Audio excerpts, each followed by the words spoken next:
Hello, all you freedom-loving people. Welcome to another episode of Front Page. I'm your host, Scott Cameron Goulet. With the hostility from the Republicans, Dr. Fauci has decided to retire as soon as his main supporter, Joe Biden, has left the White House. This time it may not necessarily be 2 years later. The DOJ is withholding records that are related to high-profile investigations, including the investigation of Hunter Biden. Leaked U.S. intelligence suggests that the Iranian government has unsuccessfully plotted to assassinate or to capture alive President Trump and his former Secretary of State, Mike Pompeo. Meanwhile, home sellers are having to slash prices and gas prices have been dropping, but then oil prices jumped on Monday after Biden's failed visit to Saudi Arabia. Okay, let's get into it. Dr. Anthony Fauci, who became a household name across the United States as a result of the COVID-19 outbreak, has now officially discussed his retirement plans with the media. First, he says he won't wait to leave until COVID is gone. He expects COVID to live with Americans for a few more years. His previous statements were not clear. In April, he told CNN political correspondent Casey Hunt that while he doesn't want to leave until America recovers from COVID, that day may be approaching. He also said that he would resign if President Trump was reelected. During President Donald Trump's presidency, Fauci joined the White House anti-epidemic team, but Fauci's style was very different from President Trump's. Later in Trump's term, the two sides were becoming increasingly different and were not concealing their differences. This time, however, he admitted that the situation may not be favorable to him will come very soon. If Republicans win the House and Senate after the midterm elections, he's ready to be the focus of Republican ire. But he told Politico that it doesn't directly affect his retirement plans. Republicans have vowed to launch a series of investigations into corruption in the Biden administration if they regain control of Congress. Many of those promised investigations will focus on COVID-19 and will include measures that Fauci first praised, such as the closing of schools early in the epidemic. Fauci revealed his intention to step down at the end of Joe Biden's term. Representative Ronnie Jackson, a Republican who served as White House physician during the administrations of George W. Bush Jr. and Barack Obama and during Donald Trump's presidency, said on the 17th that he believes Biden has cognitive problems and he fears that he will not last until the end of his term. He believes that Biden's health situation has also worried the Democratic Party. The U.S. Department of Justice, the DOJ, is withholding records that are related to high-profile investigations, including the investigation of Hunter Biden, according to a new lawsuit. Protect the Public's Trust, a watchdog group, filed a Freedom of Information Act, a FOIA records request on June 1, 2021, but has not received a response in more than a year. The organization believes that the Department of Justice appears to have no intention of responding to its request anytime soon, so they have taken legal action. Protect the Public Trust said in the suit. Given these facts, it appears that absent litigation, the department has not and does not intend to meet its statutory obligation to provide the requested records. The watchdog agency requested the documents in order to reveal potential conflicts of interest, including whether senior Justice Department official Nicholas McQuaid was fully involved in the investigation into Joe Biden's son Hunter Biden's business dealings with China. McQuaid's former colleague, Susan Hennessy, is representing Hunter Biden. Before she was hired, she described the investigation of Special Counsel John Durham as partisan silliness. Protect the Public Trust asked, have these officials been granted waivers to participate in these matters which would likely fall into their portfolios? By the DOJ refusing to properly respond to this FOIA request as required by law, the DOJ is hiding this information from the American public. Wyoming's primary election is 1 month away. Current polls show that Trump-endorsed candidate Harriet Hagman leads Representative Liz Cheney by 28 points. Wyoming allows party switchers to vote in primaries, so the poll uses several models. When 13% of primary voters are Democrats, 59% of likely primary voters supported Hagman, while only 31% chose Cheney. The poll took Democratic voters into account because Cheney had sought the Democratic vote. At this point, it looks unlikely that Democrats will help Cheney win the primary because there are too few Democrats living in Wyoming. Many polls have come to the same conclusion, with the Mason-Dixon poll also finding Cheney losing to Hagman 52% to 30%. Other polls show Hagman leading Cheney by 28 and 30 points. Predictit's betting odds on Monday showed Hagman favored to easily beat Cheney at 95 cents. Cheney's odds to win the race were set at 5 cents per dollar. Brad Coker, the managing director of the polling firm Mason-Dixon Polling and Strategy, stated, "The big story is Liz Cheney is going to get beat. That's a foregone conclusion." Coker added, "This race is more about Cheney than it is about Donald Trump because Cheney is so far left, any opponent who is more conservative and traditional than Cheney will beat Cheney."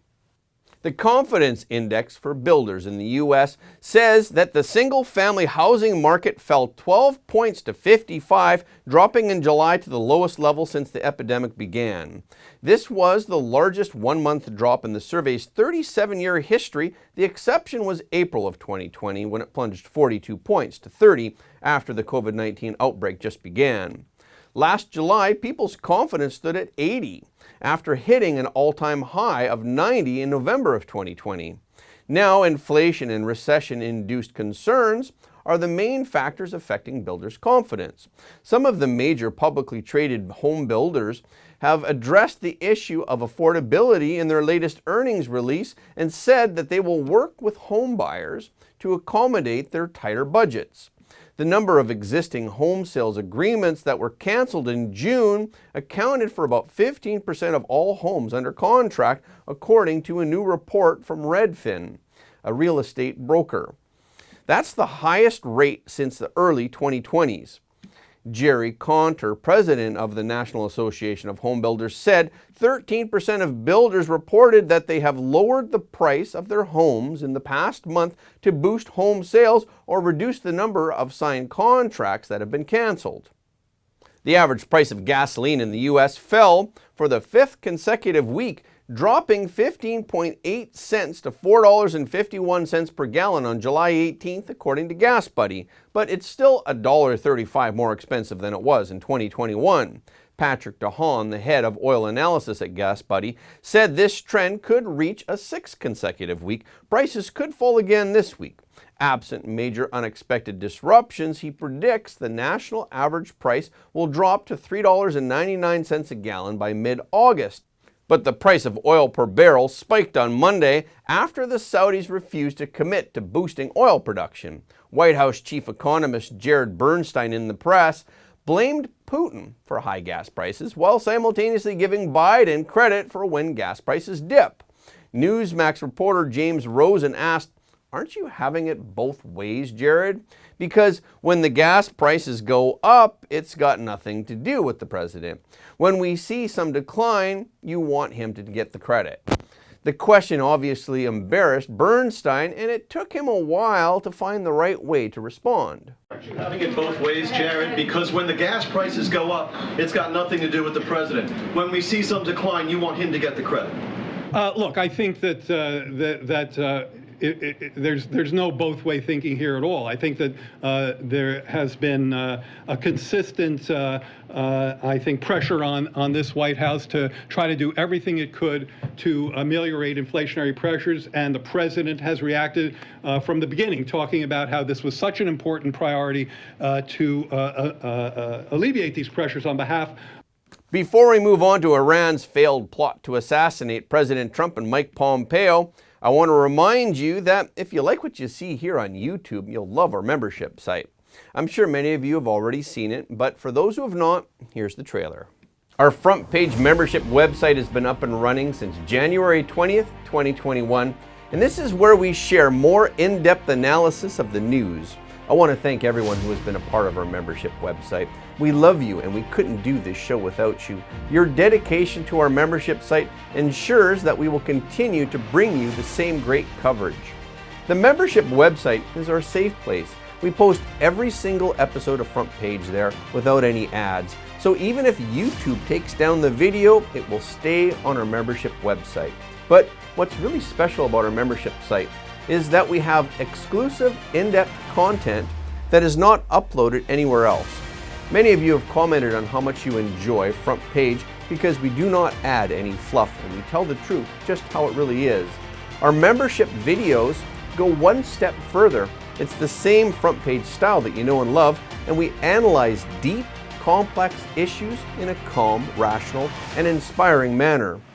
Becoming a Front Page member will not only keep you informed, but will also help support our mission.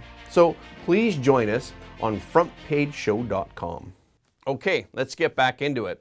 Recent leaks of U.S. government intelligence suggest that the Iranian government has plotted to assassinate or capture alive President Trump and his former Secretary of State Mike Pompeo. The report was released on the occasion of Biden's visit to the Middle East and the possible breakdown of Iran's nuclear talks, raising tensions between the U.S. and Iran.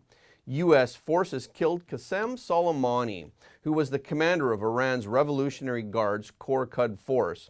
They killed him in a drone airstrike on the Baghdad airfield in Iraq on January 3, 2020, on orders from President Trump. Since then, Iran's supreme leader, Ayatollah Ali Khamenei, has repeatedly promised revenge for Soleimani. The National Counterterrorism Center report that was marked off the record or for official use only notes that the Iranian regime has launched offshoot operations against a number of specific U.S. officials with threats including lethal action, international law operations, and arrest warrants and boycotts. The report notes that the Iranian government named President Trump, former Secretary of State Mike Pompeo, and General Kenneth McKenzie, who is the former commander of CENTCOM, as their top retaliation targets. Iran may hunt down high-ranking officials such as President Trump as a sacrifice of the same caliber to avenge Soleimani's death or to target those responsible for Soleimani's death. During the 7 rounds of economic sanctions against Russia that were introduced by the EU, Hungary has repeatedly jumped into the fray. Now the EU has decided to take a heavy hand in disciplining this bad boy. Speaking at a meeting of EU foreign ministers on the war in Ukraine on the morning of the 18th, EU Senior Foreign Policy Representative Josep Borrell responded to a statement by Hungarian Prime Minister Viktor Orban by saying, "Some European leaders say that sanctions against Russia are a mistake. I don't think it was a mistake and we will continue to do so." The European Commission on Friday proposed new sanctions, including a ban on gold purchases from Russia and a decision to put aside a 5th tranche of 500 million euros to finance military equipment and weapons supplied to Ukraine. On the same day, Orban criticized these sanctions as not achieving their objective and even having the opposite effect. Since Orban returned to power in 2010, he has repeatedly vetoed the EU's foreign policy and has been compared to the media as Europe's bad boy. Last Wednesday, the Civil Liberties Committee of the European Parliament adopted a harshly worded report stating that human rights violations in Hungary have been exacerbated by EU's inaction in recent years. It demanded that the EU withhold funding for Hungary from the Recovery and Resilience Fund. If it is finally agreed, Hungary could lose 32 billion euros in various grants over the next 5 years as a result. The UK Health and Safety Executive issued its first ever red extreme heat warning for parts of England on Monday and Tuesday as temperatures are set to reach record highs. The heat is so intense that some trains and subways in England are now speeding and some schools in the south are closed. Even the runway at Breise Norton Air Base melted. The highest temperature ever recorded in the UK was 38.7 degrees Celsius, which is 102 degrees Fahrenheit. This was on July 25th, 2019 at the University of Cambridge Botanical Gardens. And on Monday, the temperature in the UK reached 41 degrees Celsius, which is 106 degrees Fahrenheit. The UK is not used to high temperatures. The British do not have houses designed to stay cool, and there is no air conditioning inside, nor is Britain's infrastructure built to keep the heat out. On Monday, all trains in Britain were running at a slower pace due to the heat, and there were fewer trains than usual on most routes to London. London's Hammersmith and City Underground line was closed, and other underground lines were briefly suspended or severely delayed. Hot weather has melted the runway at the Oxfordshire base. RAF aircraft had to use an alternative airfield at Briey's Norton Air Force Base. France and Spain are also baking, with temperatures soaring over 100 degrees Fahrenheit. Next, I want to take a moment to thank you all for your support of Front Page. Your donation and your membership subscription are really helping us to continue to tell you the truth. Every like, comment, and share helps more people to see the truth. If you're new to the channel, please subscribe. And if you have already subscribed, please double check to make sure that you are still subscribed. We've heard from many of our viewers that they don't get notifications of our videos anymore. So please follow us on Telegram, Gab, and Getter for the latest updates. Okay, this is our show for today. Thank you so much for tuning in. If you like what you heard today, please don't forget to like this video and share it with your friends and family, because everybody deserves to know the truth. Again, thank you for watching Front Page, and we will see you next time.